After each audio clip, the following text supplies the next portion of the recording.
à Moscou, une attaque revendiquée par les Ukrainiens, 2 drones qui se sont écrasés, un d'abord près du ministère de la Défense, un autre près d'un des principaux boulevards périphériques de Moscou, dans un centre d'affaires. Ce sont les images que l'on peut vous montrer aujourd'hui et comme vous pouvez le voir sur ces images, il y a très peu de dégâts, le haut d'un immeuble qui a été touché, il n'y a pas de victimes au moment où l'on se parle. On peut justement se parler et de la légitimité de ces attaques, de ces cibles, mais aussi le but de cette attaque. On en parle justement avec mes invités autour de ce plateau. Soyez les bienvenus. Je suis ravie de vous accueillir aujourd'hui pour pouvoir en parler. Le colonel Pierre de Jong, vous êtes vice-président de l'Institut Témis, spécialiste de géopolitique, ancien colonel des troupes de marine. Vous avez publié cet ouvrage très intéressant, Agir entre les lignes. On en parlera également. Catherine Gentil, soyez la bienvenue également, éditorialiste internationale d'LCI. Marc Semo, ravi de vous accueillir aussi, journaliste spécialisé dans les questions internationales, collaborateur au Monde et à Challenge. Et enfin, Nathalie Aturine, vous êtes aussi une habituée de ce plateau, fondatrice des éditions Louison, spécialisée dans la littérature russe. Ces images, on vient de les voir. Colonel, est-ce que cette attaque, elle a un but autre que de dire on est présent, on vous avait promis des représailles, on est là, regardez, on tape Moscou. Parce qu'on n'arrive pas vraiment à comprendre de quoi il s'agit aujourd'hui. Vous savez, la guerre, c'est la continuation de la politique par d'autres moyens, comme disait Clausewitz. Mais dans la guerre, vous avez 3 niveaux. Vous avez le niveau tactique qu'on voit sur le terrain, c'est la bataille Bakhmout, etc., la bataille sur le terrain. Vous avez un niveau opératif qui existe depuis déjà quelques jours, c'est les bombardements ukrainiens sur la Crimée, par exemple, ou les bombardements russes sur Odessa. C'est ce qu'on appelle le niveau opératif. C'est qu'on fait des tirs dans la profondeur, donc on attaque, si vous voulez, on déstabilise l'adversaire par des attaques qui ne sont pas liées directement au front, aux soldats, elles sont liées au commandement, elles sont liées à la logistique. Et puis un 3e niveau qui est le stratégique, c'est quand on parle du nucléaire, de tactique, etc., nucléaire tactique, etc. Et ça c'est stratégique. C'est quelque part en fait, les Ukrainiens, enfin Kiev veut se positionner au niveau stratégique. Ce que fait déjà aujourd'hui l'Ukraine, parce que le paradoxe de cette guerre, pour terminer là-dessus, c'est que c'est un conflit très particulier dans lequel un des protagonistes n'a pas le droit de tirer sur le territoire de l'autre. Puisque les conditions américaines aujourd'hui, c'est on te donne de l'armement, mais tu n'as pas le droit de tirer chez le voisin. Donc aujourd'hui, il y a un bricolage ukrainien qui vise à se mettre au même niveau que les Russes, en disant il n'y a pas de raison que nous, on ne puisse pas tirer sur les villes, etc. Le deuxième point, le deuxième problème qui peut se poser, ce que vous évoquez dans vos titres, c'est le problème de l'escalade. C'est qu'aujourd'hui, les Ukrainiens n'ont pas les moyens, si vous voulez, en quantité, pour mener cette guerre stratégique. Alors, bien évidemment, les Russes vont l'avoir. Les cartes, elles sont biaisées déjà, c'est ça que vous nous dites ? À mon avis, le problème, c'est qu'aujourd'hui, les Russes, ils attendent que ça. La brèche est ouverte, ils vont se précipiter. Et moi, si j'étais ukrainien, je me serais contenté des tirs opératifs qui sont d'ailleurs en soi extrêmement destructeurs. Parce que rappelez-vous, le Scalp et le Storm Shadow, ils portent à 300 km, une précision extrême. Ça suffit.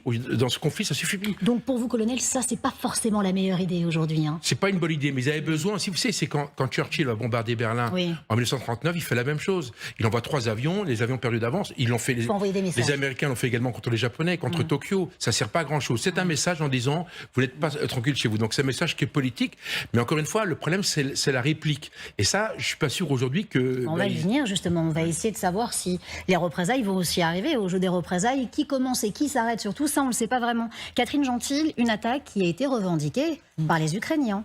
Oui, ce qui est rare, parce que d'habitude, effectivement, les Ukrainiens, tout le monde se doute bien sûr que ce sont eux, mais ils ne le disent pas officiellement. Là, ils le disent et ils peuvent s'en vanter d'une certaine manière parce qu'effectivement, ils ont atteint des cibles précises et qui sont hautement symboliques. Puisqu'il y a les services de renseignement, l'immeuble du service des renseignements russes. Et puis, c'est sûr que ils avaient promis une réplique après les bombardements sur Odessa. Et c'est aussi un message envoyé aux Russes plus largement en disant vous n'êtes finalement pas en sécurité, et y compris à Moscou, qui est quand même le saint des saints, qui est la ville la mieux protégée de toute la Russie. Et le symbole de la puissance russe. Absolument. Aussi. On va faire le point sur la situation, sur ce qui s'est passé. Regardez, c'est Nivine Barko. Alors effectivement, selon le maire de Moscou, aujourd'hui, vers 4 h du matin, donc 3 h heure française, des frappes de drones sur 2 bâtiments non résidentiels ont eu lieu. Il n'y a pas eu de dégâts ni de blessés graves. Alors les 2 bâtiments visés, les voici. D'abord un bâtiment situé dans ce quartier de Komolosky-Protspek. On est vraiment tout près du ministère russe de la Défense. Alors les dégâts ne sont pas forcément très impressionnants, avec seulement quelques vitrines qui ont été soufflées. Le trafic qui a été stoppé pendant plusieurs heures ce matin. pas de dégâts importants, mais ce qui est très intéressant, eh bien, c'est que cette frappe, elle a eu lieu tout près du ministère russe de la Défense, je vous le disais, et il y a un bâtiment notamment qui a été touché. Regardez ce toit endommagé, c'est le bâtiment des services de renseignement russes qui a donc été lui aussi visé, ou en tout cas les dégâts, peut-être ce drone qui s'est donc abattu sur ce toit du ministère des renseignements russes. La deuxième attaque, les dégâts là, ils sont un peu plus impressionnants. On est dans un autre quartier de Moscou, au niveau de la rue Linkancheva, et vous le voyez, eh bien là aussi, c'est un bâtiment non résidentiel qui a été visé, ce gros bâtiment que vous voyez juste là, avec les derniers étages qui sont notamment en feu. D'après plusieurs sources russes, eh bien, ce bâtiment n'est autre bien que le siège de la filiale de Leroy Merlin. D'ailleurs, vous l'apercevez, hein, le magasin Leroy Merlin qui est donc au pied de cette tour. Là aussi, les dégâts ne sont pas forcément très impressionnants. Les vitrines des étages supérieurs ont donc été détruites. Pas de blessés à signaler. Rapidement, Moscou a évidemment accusé Kiev d'être derrière ces attaques de drones, en parlant notamment d'un acte terroriste, une tentative du régime de Kiev de commettre un acte terroriste en utilisant 2 drones. Voilà ce que dit le ministère russe de la Défense. Alors Kiev n'a ni confirmé ni infirmé cette attaque. En revanche, il y a un indice qui nous laisse penser qu'effectivement, ce sont bel et bien les Ukrainiens qui sont derrière ces frappes, puisque dans le ciel moscovite, ce matin, volait un drôle de drone, un drone reconnaissable à sa forme, le fameux drone ukrainien Beaver, un drone à longue portée qu'on avait déjà vu dans le ciel moscovite. Souvenez-vous, c'était à la fin du mois de mai dernier, lorsque plusieurs drones avaient attaqué là aussi le ciel moscovite. C'était ce même drone qui avait été aperçu, vous le voyez juste là sur cette photo. À l'époque, Kiev avait fini par revendiquer les attaques. La différence quand même avec les frappes d'aujourd'hui, c'est que les dégâts sont bien moins impressionnants que ce que l'on avait pu constater le 31 mai dernier. Merci beaucoup, Nivine Portron, pour toutes ces explications. Vous aviez envie, Marc Semo, de réagir pendant qu'on écoutait Nirvine, sur les drones notamment. Oui, non, surtout sur la revendication ukrainienne. Parce que c'est ça quand même qui est fondamental. C'est-à-dire les Ukrainiens, évidemment, on sait que ce sont eux en général, mais en général, comme d'ailleurs ils ne d'autres pays revendiquent dans la pas même forcément. situation, type les Israéliens, ne le revendiquent pas. Or là, pour aller dans le sens justement du colonel et du message politique, ils le revendiquent. La deuxième chose qui me semble extrêmement significative, et qui est une réponse double à Odessa, c'est que là où à Odessa, les Russes font de la terreur pure pour punir la ville sans viser nécessairement des objectifs stratégiques, là, c'est extrêmement précis. Le Komsomolski prospecte à côté le ministère de la Défense, le centre un des bâtiments de services secrets qui est touché. Donc, ce sont des cibles précises, ce qui veut dire plusieurs choses. D'abord, c'est quoi le message pour vous derrière ça ? C'est un message qu'ils ont des capacités, c'est un message qu'ils savent où tirer. C'est un message, parce qu'il y a aussi, je ne sais pas jusqu'à quel point ces drones ont ou non bénéficié d'un guidage dans la phase terminale, mais ça veut dire qu'ils ont de réelles capacités et de présence à l'intérieur du système. On l'avait vu notamment dans certaines opérations comme le premier attaque contre le pont de Kerch à l'automne avec un camion piégé. Donc ce sont tout ça des messages extrêmement forts que les Ukrainiens font passer aujourd'hui et qui montrent qu'ils ont des moyens. Alors évidemment, en termes stratégiques, ils n'ont pas le droit d'utiliser leurs armes sur le territoire russe. C'est la condition qu'ont mis les Occidentaux, qui ont peur de l'escalade, mais qu'ils ont des capacités et que la guerre est loin d'être finie. Effectivement, capacité probablement reconnue aussi par la Russie. Regardez notamment ce qu'a déclaré ce matin la porte-parole du ministère russe des Affaires étrangères. Elle s'appelle Maria Zakharova et elle qualifie ces attaques d'actes terroristes. Regardez, on va voir ça. Regardez ce qu'elle a dit, écoutez. Les Ukrainiens sur Moscou est un acte de terrorisme international. Un acte de terrorisme international. Qu'est-ce que ça vous évoque ça, Natalia Turine ? Oh, qu'elle a trop bu la veille. Qu'elle a trop bu la veille. C'est d'ailleurs ce qu'elle fait assez souvent. Je me suis levée de mauvais pied, du coup je ne suis pas d'accord avec tout le monde. Alors on vous écoute. À commencer par Père de Young. Quand Churchill a envoyé les avions à Berlin, c'était pour riposter contre un tir malheureux qui a visé Londres, des bâtiments civils. Et c'était quasiment au moment où la guerre était déjà perdue pour la Grande-Bretagne. Et c'est ce bombardement de Berlin qui a tellement énervé Hitler qu'il a commencé à bombarder les civils pendant que les Britanniques ont eu le temps de reconstruire leur usine militaire. Et en fait, c'était une des fautes de Hitler. Donc, parfois, faire un geste complètement émotionnel peut servir. Après, en ce qui concerne les attaques sur Moscou, moi je déplore que les Ukrainiens sont obligés de se défendre avec des pistolets à eau. Parce qu'avec des ATACMS ou des Ils ne sont pas sur le même pied d'égalité, c'est ça que vous voulez dire. Non, mais avec des scalps français qui peuvent aller loin, pourquoi faire détruire une petite partie de toit d'un bâtiment de renseignement militaire? C'est un bâtiment très très important.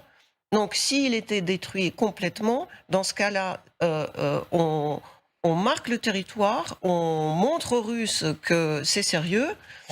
Il suffit de détruire un bâtiment de la défense et pas à côté, un bâtiment des renseignements militaires et pas à côté, et peut-être la centrale de la télévision. Natalia, si vous le permettez, on va écouter le président, Volodymyr Zelensky, qui lui avait promis des représailles. Il avait été très clair, en tout cas après l'attaque d'Odessa. Oui. Écoutons-le ensemble.